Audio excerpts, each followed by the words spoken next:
Ghana, fantastic. Hi, everyone. My name is Anshuman Bapna. I'm the founder of Terra.do and also the course director for Learning for Action, our flagship climate bootcamp that you're here to learn more about. Today's format is that we have roughly about 60 minutes. I'm going to spend the first 10 minutes or so talking about the program itself, tell you in detail about what's going on there. And then after that, we have two amazing alumni from our program who are here. And I would introduce them. Nihal is already here, and I believe Kerri is on her way. So these are two people who have taken this program, and they will spend about 5, 10 minutes talking about their own journeys. The idea is for this to be as candid, as clear, as open as possible. So we'll try to leave at least the last half an hour for questions. And feel free to drop in your questions in chat or use the Zoom icons to raise your hand, and I'll call upon you. And hopefully, we'll have a fun, interesting conversation. Okay, with that, let me share my screen.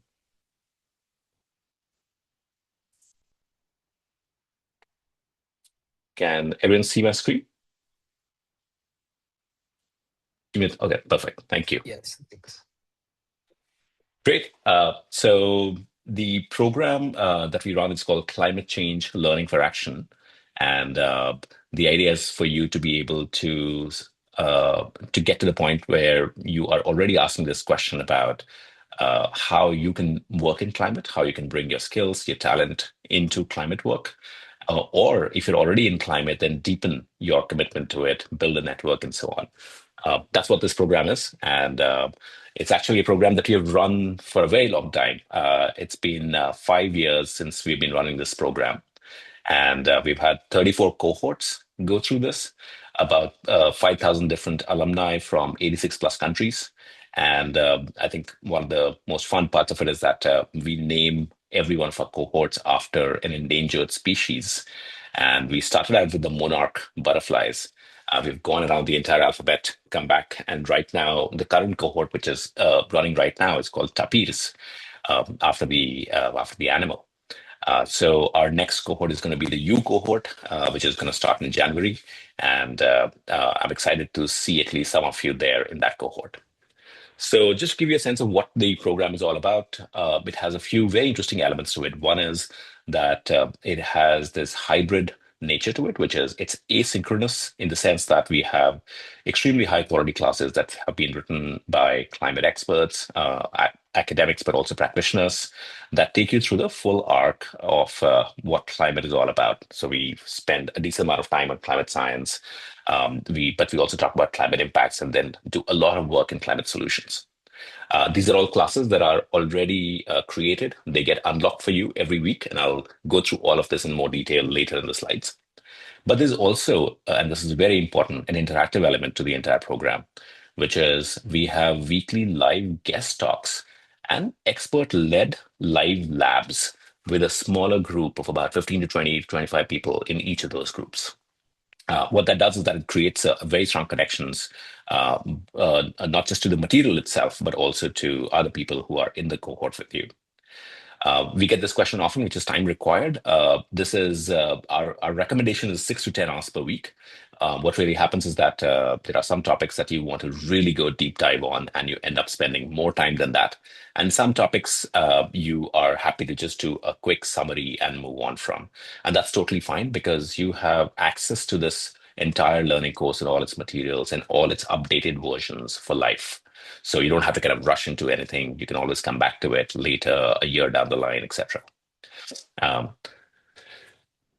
then I think the three pillars that we build the entire program around are around, first of all, literacy, which is pretty obvious, which is how do we get you to acquire foundational climate knowledge and understand connections between global and local applications. So, and the last part, which I think is really important, is how do you take a systems thinking lens to the challenges that you see, but also to the solutions that seem to be out there. So that's the literacy part, which I think is what a lot of you expect coming into a program like this. But there's also a very strong connection and community building aspect to it. So any of these transitions are hard. Transitioning into climate is not any easier either. What makes it easier is having a professional community of people around you, not just in your cohort, but also across our 5,000 plus alumni. So we have a lot of very structured ways that build trust and belonging between the community itself, between the cohort itself, and also the ability to collaborate and do interesting things together. So just to give you a sense, we've had, among other things, we have hundreds of projects that have happened inside Terra. About 100 of them have converted into actual climate companies, both for profit and nonprofit. And we've also had even a political party come out of Terra. So it's a very eclectic bunch of highly talented, high agency people like yourself who are trying to work in climate, and which is the third part, which is doing. So the arc is there's a literacy arc, there's a connection and community arc, but there's also a pathfinding arc, which is where do you fit into the climate landscape? So we help you identify where what your expertise is, how to recalibrate it and re-articulate it for the climate world, and help you craft a personal action plan, and then build deep connections across our community, but also to our employers who hire from Terra. Also, a very large mentor network who are people who have been in climate for 10 plus years, and you can set up one-on-one time with to get career advices and connections. So I would not be remiss to say that it's a roller coaster ride. And it's a roller coaster ride not just because as adult learners, we've sometimes lost the ability to be in intense learning environments again. So it's a bit of that, but it's a lot more because climate itself, the emotional arc of it is a roller coaster. So, for example, when we start out, we right away jump into climate science, and for us, even and it doesn't you don't require any quant background, any science background. This is very much built both for, as they say, poets and jocks too. But we think grounding in climate science is important. So we spend almost 2 weeks talking about natural systems, about carbon emissions, and then we switch into climate impacts. And by the time we get there, from an emotional standpoint, you're beginning to feel the gravity of the situation that we are in, and that's why on the roller coaster you're kind of a little bit on the low side. We have some expert speakers come in who talk about where we are in the climate crisis in completely unvarnished ways, and that's challenging to kind of absorb. Even though I know a lot of you have been thinking about this problem for probably a very long time. After that, we started moving into human systems, which is what is it that we need to change? What kind of systems do we need to change? And that goes all the way from justice and politics to something internal, which is your own mental models and how they might be holding you back from expressing your full potential in climate. And that's when we start shifting into. So we do, for example, a bunch of workshops on policy as well that allow you to understand what the levers are and how easy or hard they are to pull. And it's only then that we start jumping into solutions. We think it's important to have that grounding before we start looking at solutions, because every solution might look really attractive and important and interesting, but you need to have some kind of a framework for yourself to understand if that's the one that you want to spend your time on. So we spent almost 2 weeks on energy, because energy is both the largest source of emissions and also potentially the largest source of solutions for climate change. We spent quite a bit on food systems as well. We do a lot of work on corporate sustainability, on carbon offsets, on built environment, etc. And so we go through this whole arc. And by the end of that, what you have is the last part, which is so climate finance, of course, but the last part that you have is what we call a work plan.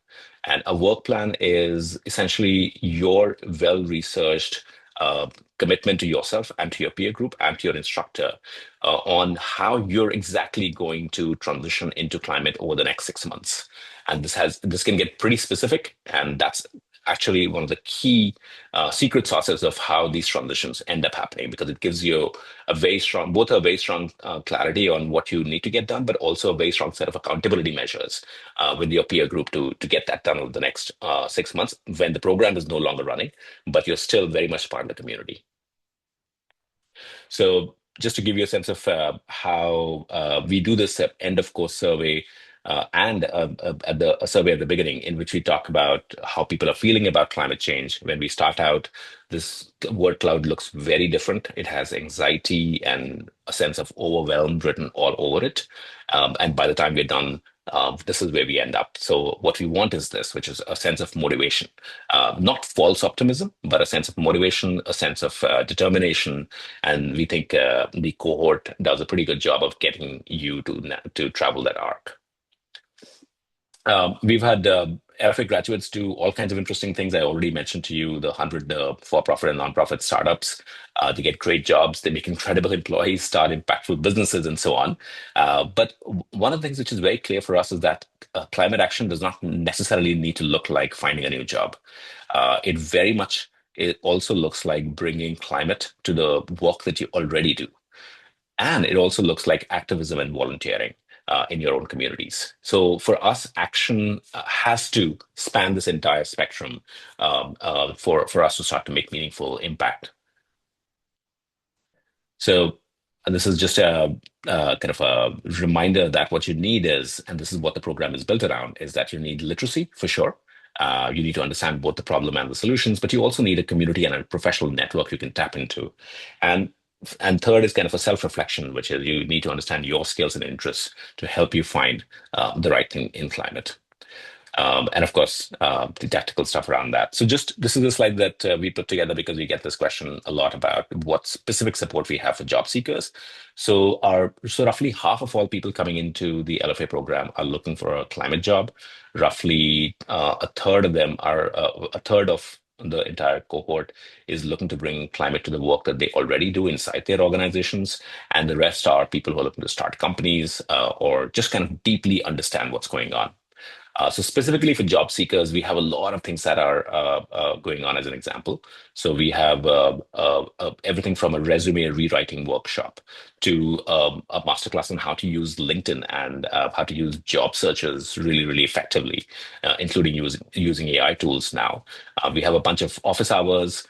We do have a very interesting landscape analysis that is done by our partners, Climate People, who talk about what's happening in this landscape, who's hiring right now, what kind of roles are they hiring for, and so on.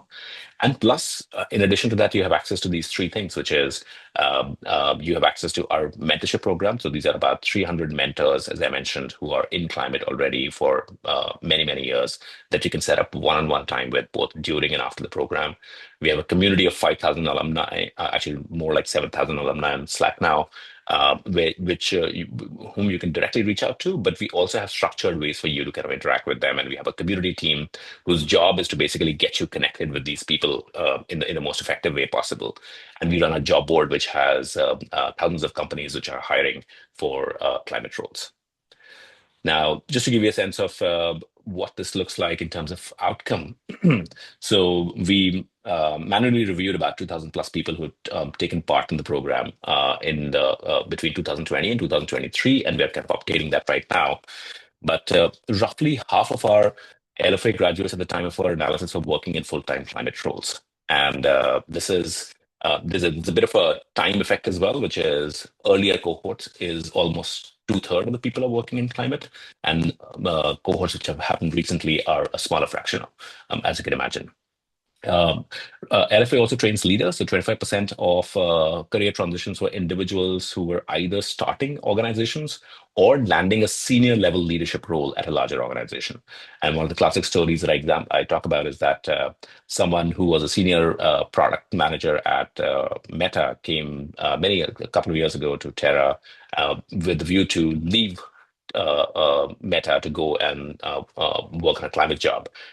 Realized through the end of the program that they could bring climate to the work that they were already doing, ended up pitching that role to senior leadership at Meta, and now head sustainability at Meta.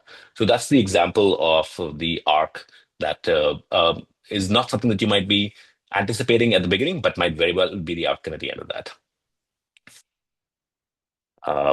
There's a lot more here, but I'll actually start moving quickly. And you have tremendous access to all these alumni and so on. So now let me give you a sense of what a week in the life looks like. And I'm looking at the time, so I should be wrapping up in the next couple of minutes. So a week in the life is, so what happens is that, first of all, every Sunday we would unlock one or two asynchronous classes. So think of this as this beautiful multimedia immersive learning system that we have built, which is also mobile friendly. It also has an AI tutor that can help you kind of unlock yourself in case needed and so on. That unlocks every Sunday, and you have the full week to and more to basically go through that on your own time. Then on Monday, we have these are optional. We have coffee chats. Tuesday, and this is the most interesting aspect of the program, which is we take the entire cohort and break it up into smaller groups of 20 to 25 people each, and they're mapped to an instructor. And an instructor is someone who has been in climate for some time, is an amazing facilitator and fantastic human being who's responsible for your learning and your career outcomes. So every week on Tuesdays, you would get together in a live lab group with your group of 20, 25 people, along with the instructor, to both go through the material, but to also kind of do some exercises, workshops, etc. during that time to get you moving forward. On Wednesdays, we typically do a masterclass or a guest talk from a climate expert on a topic that is relevant to what the classes were unlocked this week.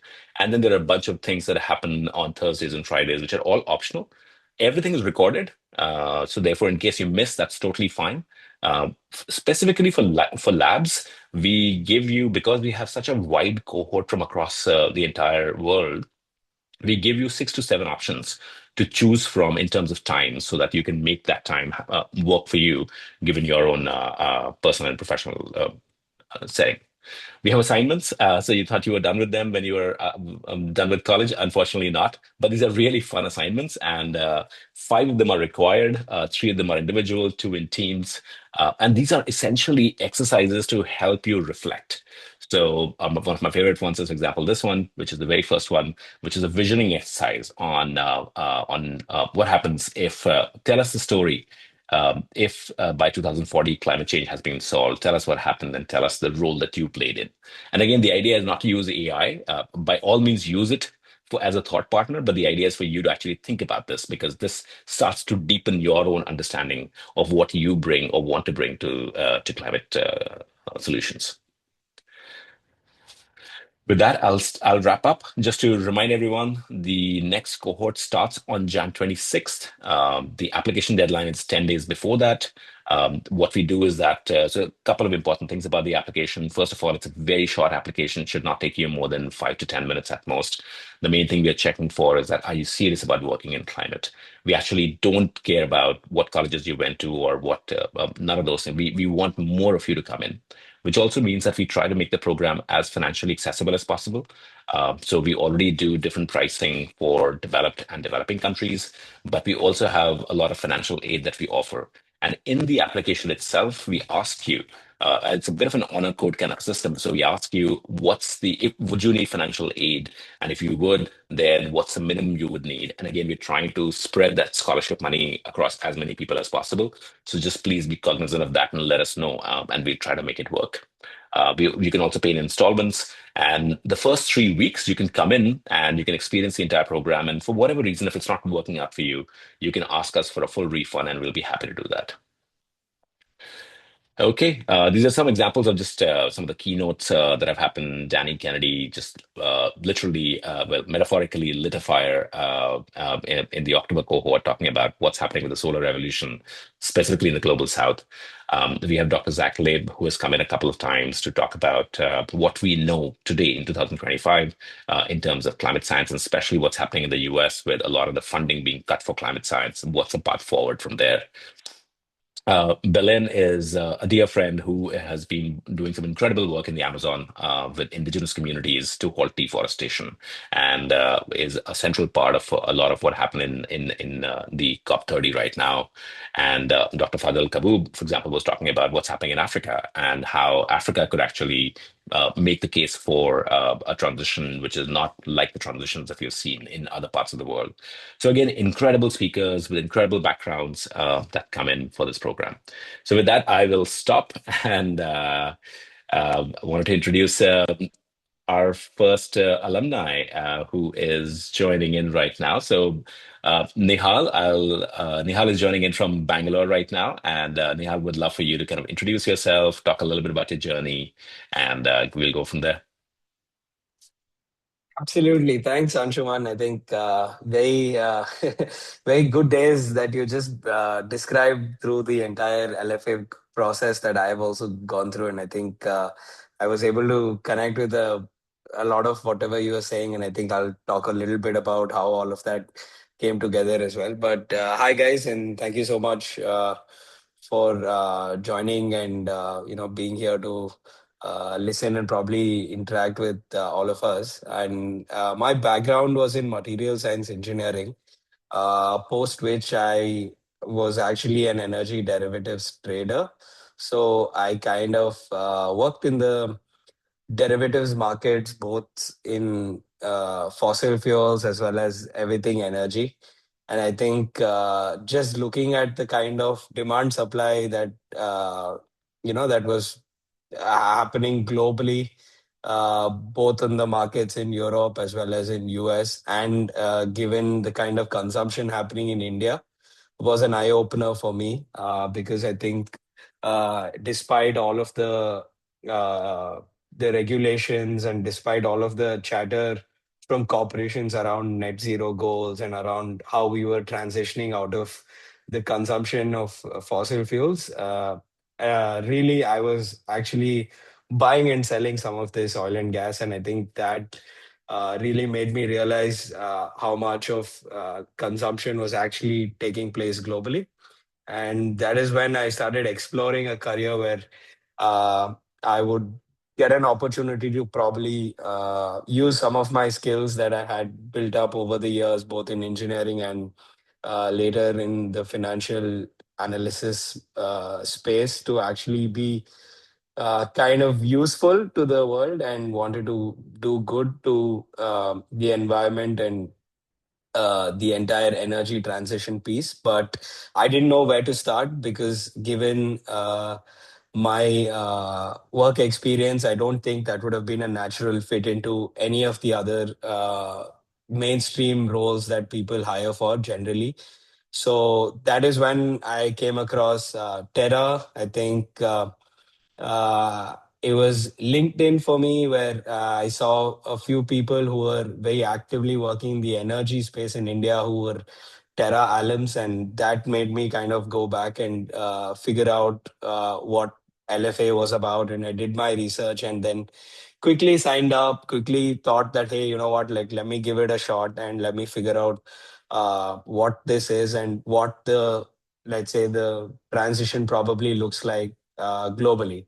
And I think when I was choosing some of the let's say even the cohorts that Anshuman was talking about in terms of what lab group you're going to be a part of, I was very conscious about the group that I was going to join. So even though it was slightly difficult for me, I chose to join the late Pacific hours, which is super early in India, which is around 5:30 a.m. every Wednesday. I used to wake up for a lab class, and I think the idea there was that I knew a lot of people who were working in India in some of these spaces, and I could get their perspective, through like common network and connections. But people who are joining in from the US and Canada and everybody else in my lab group, I think there would have been no other platform, no other way for me to actually work with some really talented folks, like pretty much across the world. So I think just given the fact that I worked with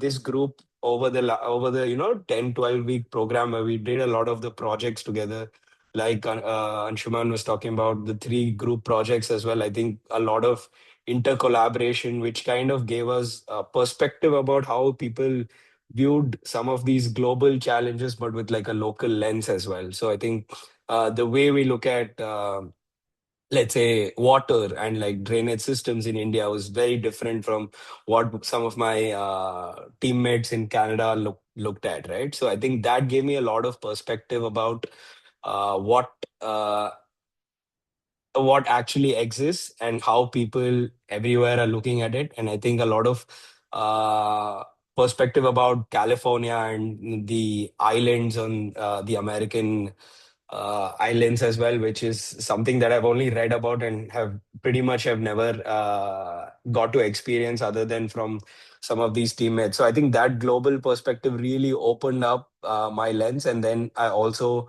eventually started talking to people who were also from other careers. And I think I was able to connect with lots of folks who are also doing climate investing and impact investing. And that is pretty much how I was able to actually navigate through that space and try and understand what climate investing was all about. So when I wrote to some of the Terra alums on LinkedIn as well as through the mentorship program, I kind of got a perspective of, okay, how venture capital and sustainability and the whole energy transition came together. And I think that kind of propelled me to actually, uh, you know, kind of narrow down on the kind of opportunities that I was looking for post the transition from my derivatives experience. And I think I was able to zero in and kind of work with the climate fund in India only because I was able to network with a lot of people at the Terra program itself who are not just part of my cohort, but I think even largely who are available through the fellowships, as well as I think there's a community where you can just set up a call with anybody. And I think I've spoken to at least a few people through the community who've given me a lot of insights about how they see venture capital and how they see risk capital in a space like this. And I think overall, when all of that came together, is when I started truly believing that it's possible to actually have a career and do very well, and not just from the angle that I think there's also a misconception that, hey, does it also mean that you will be probably having to take a pay cut, or does it mean that you'll have to forego a career in like high finance or consulting? And does that mean if you're trying to do something good, is it necessarily true that you have to go down the pathway where you have to look at it from a social and impact angle and not just from a financial one? And those are some important metrics to me. And I think just looking at the diverse cohort, I got like complete confidence in the fact that you could probably put all of these together on the same page and still kind of do well for yourself. So I realized that, hey, if I was doing a job that gave me satisfaction, it doesn't necessarily mean that somebody else is better off than me, or like I should earn lesser money, right? Like, so I think the fact that all of those different people from across different geographies exist in the community that we're part of, I think that was also super important and gave me a lot of confidence to actually quit my job. So post the Terra program, I quit my job, and for 3 months, I was mostly exploring and talking to climate funds in India. And I think early in 2025, I was able to finally break into venture capital in India. Again, venture capital, at least in India, usually hires from a typical funnel of people who have done their MBA or have a experience in consulting or are ex-founders. So it was kind of unique that somebody who's been a derivatives trader was kind of getting into venture capital. And I think the Terra program was the bridge for me, which allowed me to actually connect everything that I've done at work and what goals I was setting up for myself. And I think post that stint at one of the leading climate funds in India, I think just the last I think it's just been a couple of months. I moved to Rain Matter, which is the corporate venture arm of Zerodha. And I think now I'm completely full time investing in climate tech and deep tech. And my role now has pretty much come full circle, where now I am looking for people and people are reaching out to me who are kind of who want to get into the renewable space, who have a lot of ideas in the energy transition opportunity itself. So I think so. Sometimes I wonder that a year ago, if I had probably not gone and signed up, maybe it would have taken me longer to make this transition and be on the other side. But I think the journey has been super fulfilling. Super grateful for everybody I've met along the way, and I think yeah, and feels great to work on the investments team of a fund which actively only invests in like three causes. I think climate, healthcare, and deep tech are probably the only causes that we look at. So I think all of that coming together is something that I could have never predicted. And I think sometimes you just have to keep trying and things happen, right? So I think that's been my journey. But yeah, happy to take any questions and even answer them offline, maybe post Kerry's introduction. Yeah. Thank you, Nihal. That was awesome. And what we would do is that we would maybe keep the questions towards the end so that all three of us can Yeah. together answer them. But just so glad to hear Nihal being at Rain Matter. Rain Matter is one of my favorite investment funds in India. They have this very deep thesis on what it takes to solve for climate in a country like India and worldwide, and some incredible people there. So glad to hear that it all worked out in the end. Um, with that, let me invite Kerri. So, Kerri, thank you for joining us. Kerri is, I believe, dialing in from London right now. She's a partnership manager at Climate X. And Kerri, would love for you to kind of introduce yourself, talk about your climate journey and your LFA experience as well. And then we'll maybe take 5 to 6 minutes for that, and then we'll leave the remaining time for Q&A. Absolutely. Thank you very much for having me join this session.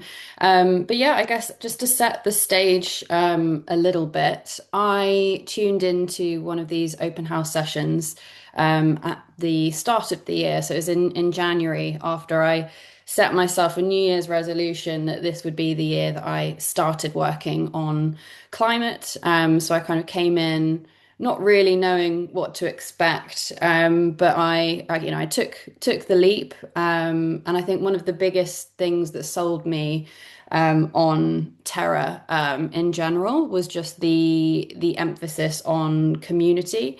Just because I've done a lot of online learning in the past, and I don't know, I feel like once you've read the content and you just kind of move on with your life, you're not necessarily held so accountable.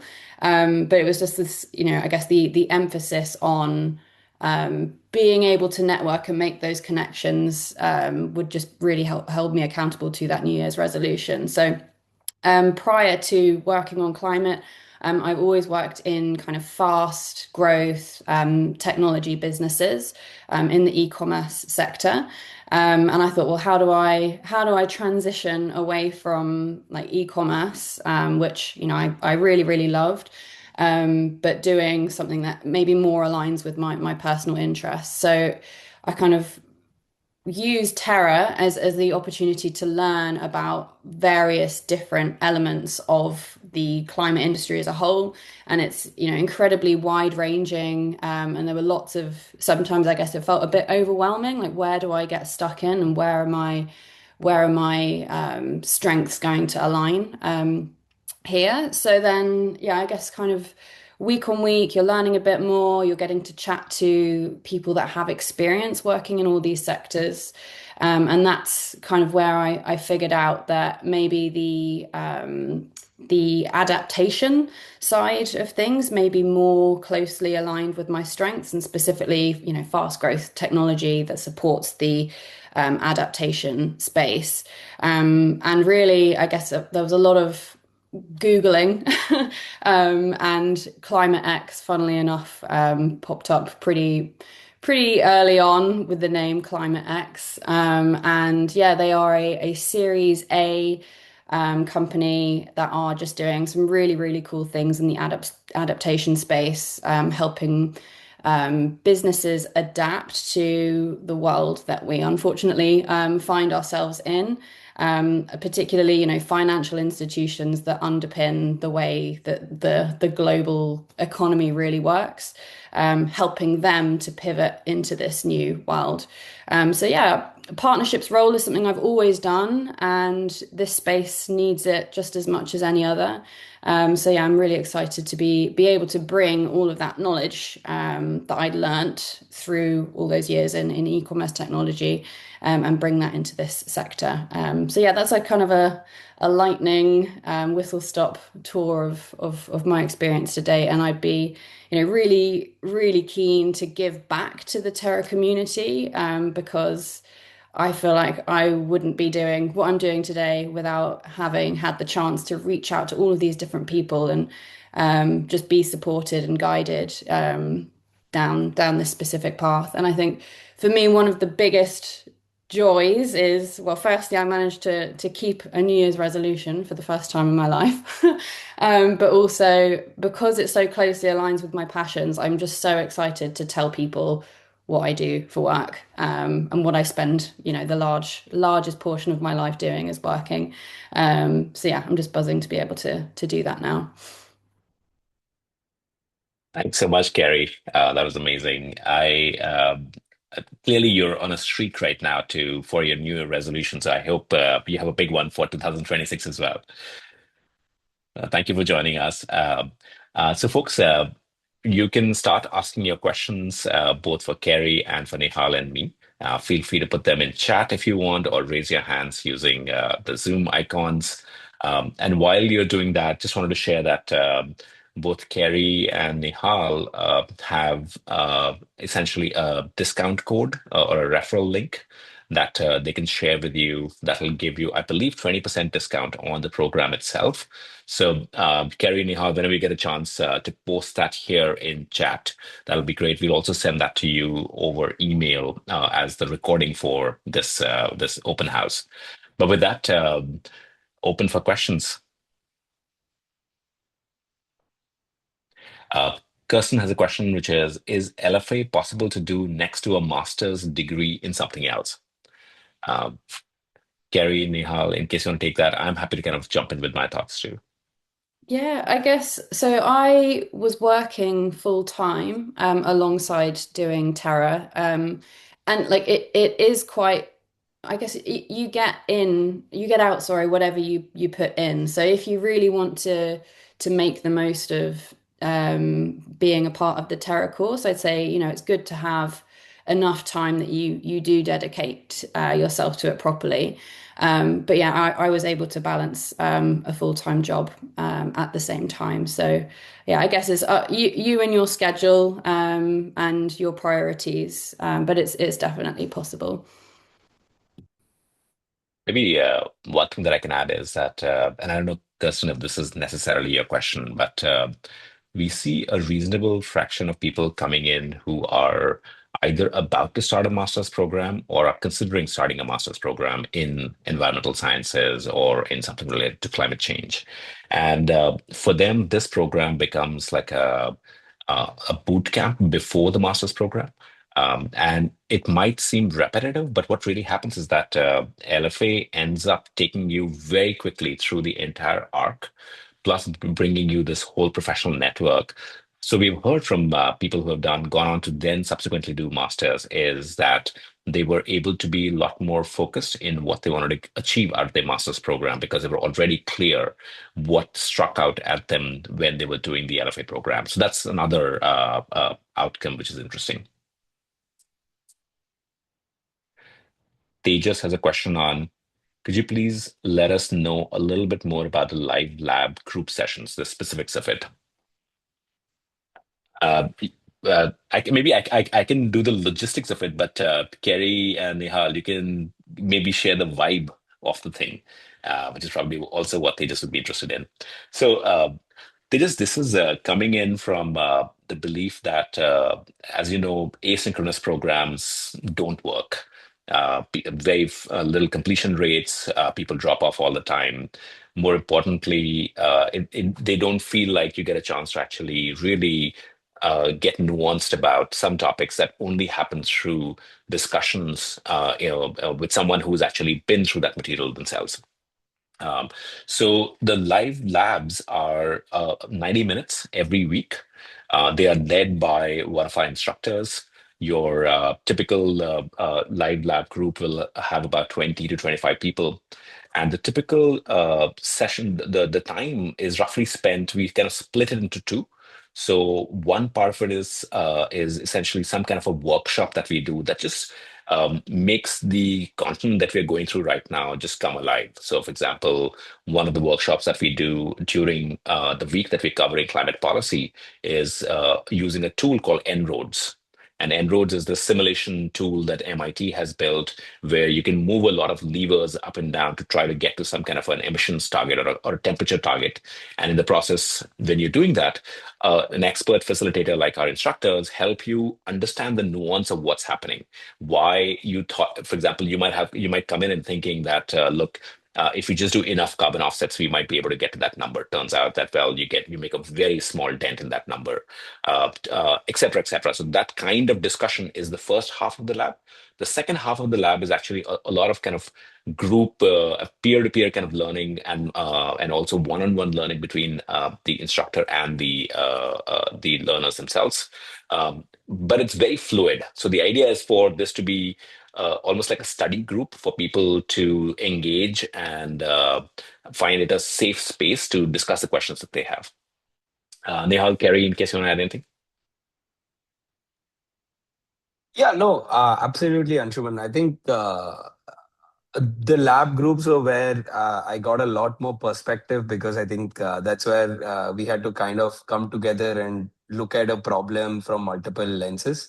And I think sometimes just listening to somebody's perspective about a problem and a potential solution could actually just get you thinking about an opportunity. So I think that was the key highlight for me, the fact that we could have all been from different backgrounds, from different walks of life, from different geographies, but we all did have an opinion about a certain topic vastly quite different sometimes. And the fact that we could put all of that together and arrive at a potential solution to some of the work that we did, I think that gave me a lot of perspective about about the whole climate problem that we're discussing at large, right? So I think for me that was the key highlight. So, and I think like I was just saying, so I was very conscious about the lab group that I chose, and I think having met folks who wouldn't usually have gotten the chance to interact with was like a big thing for me. So yeah. Yeah, I echo that. I think the labs were, I think, my favorite part of Terra, purely because you get all these very diverse perspectives, which just generate some really interesting discussion.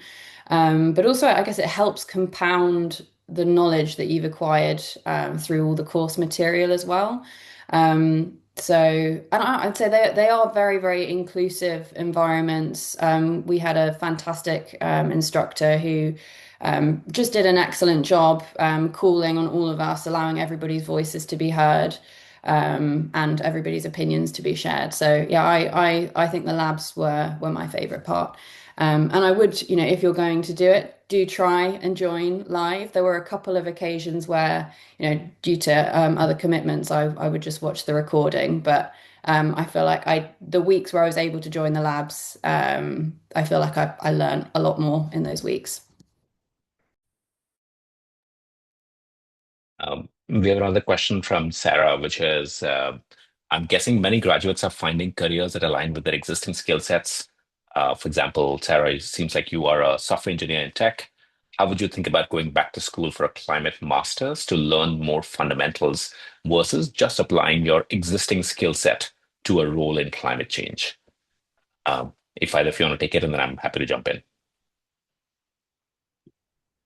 Um, it's a good question, and it's definitely something that I was like asking myself at the beginning of all of this. And I think maybe had the outcome been different, like I hadn't managed to get the job, then maybe I would consider doing, more of a master's style. But to be honest, like this is a very, very fast growing sector. And I think there's just recognition that you need as many minds as possible working on this solution. And you've got to look at the skill set that you already have that can be applicable to any of these businesses, really. And I think as long as you've got the fundamentals, and you've got kind of coachability, a lot of the other stuff you can just learn on the job as well. So I think it depends what kind of role you're moving to. But yeah, I mean, if you're working as a software engineer in tech, you can learn the specifics on the job. You've obviously got a huge, wealth of knowledge that would be a great credit to the company.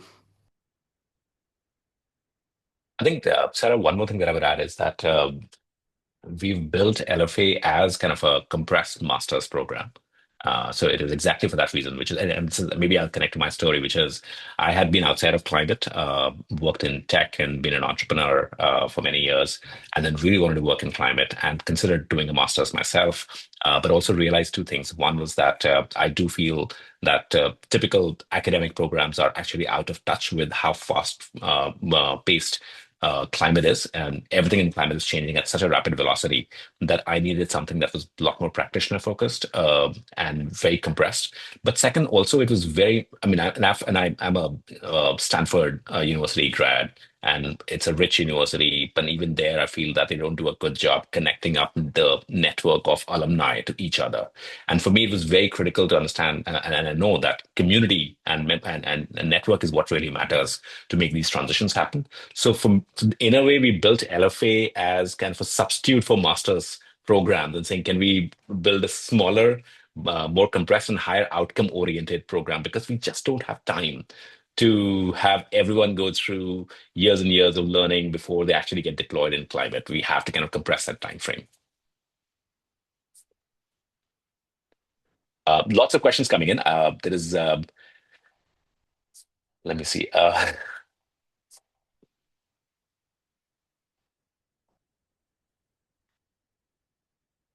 There is one from John, which is I see strong outcomes for people actively transitioning into climate roles.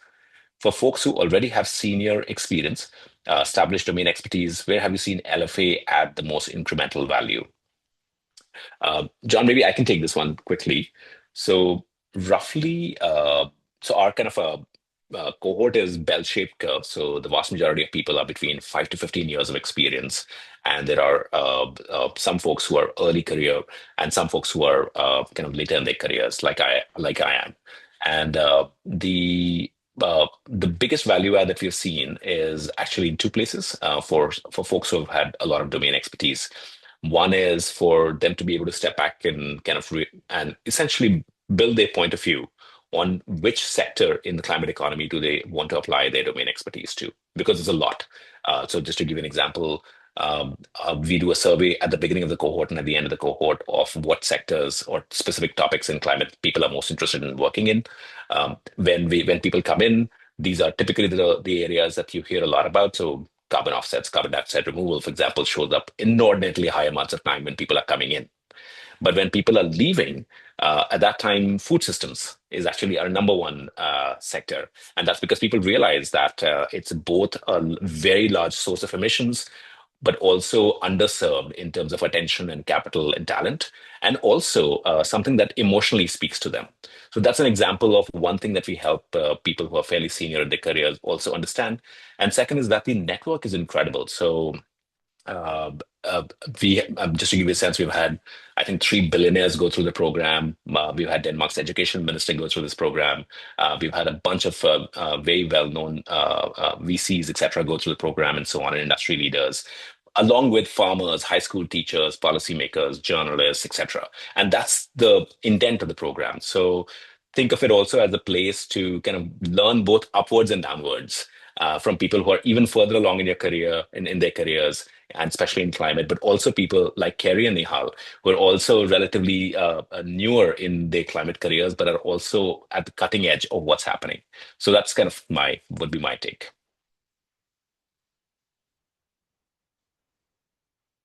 Didi has a question on I would appreciate your guidance on whether participation is permitted for individuals currently on an H-1B visa, as I'm not seeking to transition to an F1 student. Yes, Didi, I'm actually familiar with that because I live in the US and I'm kind of on a work visa myself. This has nothing to do with your visa status. This is a learning program that you can take without having to move from your H-1B status into anything else. Uh, Zisa, I hope I pronounced your name correctly. How do you support learners to move from individual skill building into systems level climate action, especially in emerging markets like Africa? That's a great question. Does either of you want to take a stab at it?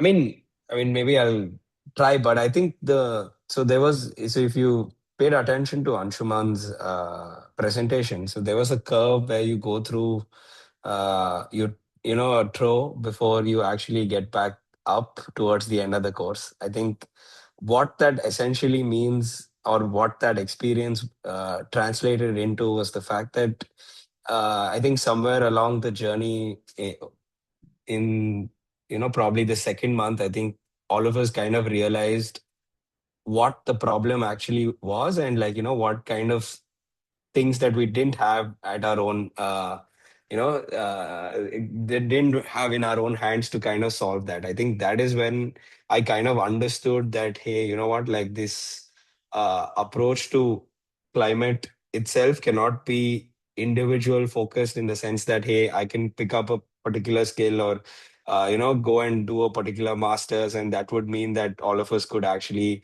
solve for this. So that's kind of when you go through the process of actually realizing how large the problem is, and it kind of also hits you, and you do go through a sort of a phase where you begin to question some of these things. And I think the solution to some of these questions that you might have is basically systems level thinking. And I think definitely some parts of the course, if you dig deeper into, will help you understand what kind of let's say what kind of systems that need to be placed in terms of the entire renewable energy grid, let's say, for example, that has to replace the existing energy ecosystems. Or if you look at food systems, or Anshuman was just talking about, like the kind of practices that we currently follow globally in whatever parts, versus what kind of systems should be in place for us to actually be moving towards some of the goals that we have largely agreed upon. I think the journey for me through the 3 months, where I kind of understood that a systemic thinking and sometimes the big picture thinking, along with taking action at the root cause level, is probably what will give you, considerable progress. But I think that was a big win for me in terms of putting some of these things together. And I don't know if I answered your question specifically, but I think the systems plus individual thinking is where I see solutions being built on going ahead. Thanks, Nihal. I think in the interest of time, I'll take a few more questions here quickly. Yeah. Kerri, there's one specifically for you, from Michael, which is as a former serial e-commerce entrepreneur currently working in mid-market M&A, Kerri's partnership history is encouraging for me because outside of starting my own startup in the climate space, I find it difficult to picture where I might fit into a climate role. Kerri or Nihal and Anshuman, do you have any ideas for where my experience might fit in? Kerri, you want to take that? Sure, yeah. So entrepreneurship is absolutely vital. I'd say more than, a lot of skills in this space, because a lot of these technologies are so nascent. So if you're able to bring that expertise into this space, I think that would be fantastic. Really, I think the best place for you to get started, Michael, is just to start having the conversations, just learning, what do people do, and just to try and understand as many different perspectives as you can.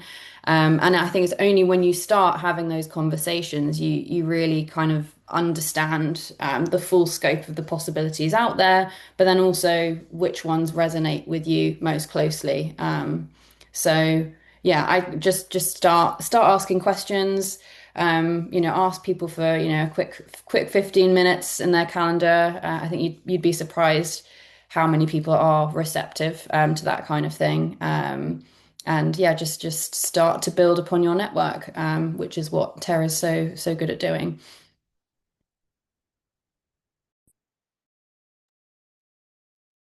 I think we might be able to take one more question. Let me see if I can scroll down. This is from Dolly Basin. Question is, any sustainability or inclusion focused funds operating in India for tech entrepreneurs? Dolly, Nihal's background, you might have missed earlier in the call.